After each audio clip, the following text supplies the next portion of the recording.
మీకు ఈ వీడియో నచ్చినట్లయితే వీడియోని లైక్ చేసి ఛానల్ని సబ్స్క్రైబ్ చేసుకోవడం మర్చిపోకండి. యువరాజ్ ఇంకా రాకపోయేసరికి కౌశికి ఫోన్ చేస్తూ ఉంటుంది.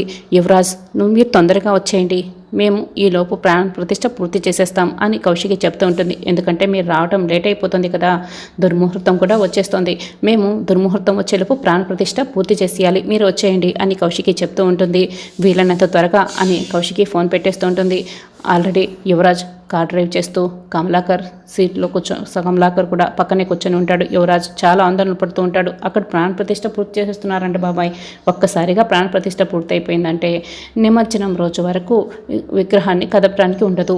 ఇప్పుడు ఎలా బాబాయ్, ఈలోపే మనం వెళ్ళిపోవాలి అని యువరాజ్ చాలా టెన్షన్ పడుతూ చెప్తూ ఉంటాడు. యువరాజ్ కమలాకర్ సేమ్ విగ్రహం ఒకటి తీసుకొని వస్తూ ఉంటే యువరాజ్ వేరొక విగ్రహాన్ని తీసుకొని వచ్చేలోపే మనం ప్రాణ ప్రతిష్టను పూర్తి చేసేయాలి కేదార్ అని చెప్తూ ఉంటుంది. అప్పుడు విగ్రహాన్ని కదపడానికి ఉండదు, అప్పుడు డబ్బు ఇంట్లోనే ఉంటుంది, మనం యువరాజుని అప్పుడు ఇక్కడే లాక్ చేసేయచ్చు.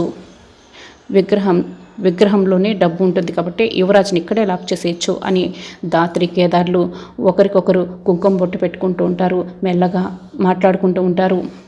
ఇక ప్రాణ ప్రతిష్టను మొదలు పెట్టేద్దాం, పూర్తి చేసేద్దాం అని కౌశికి చెప్తూ ఉంటుంది. అలాగేనని జైపోలో గణేష్ మహారాజ్కి అంటూ పూజారి గారు చెప్తూ ఉంటారు. అందరూ కూడా అదే చెప్తూ ఉంటారు. విగ్రహానికి ఉన్న పరదాన్ని తీసేస్తారు. నిషి చాలా సంతోషంగా ఇదంతా చూస్తూ ఆనందపడుతూ ఉంటుంది.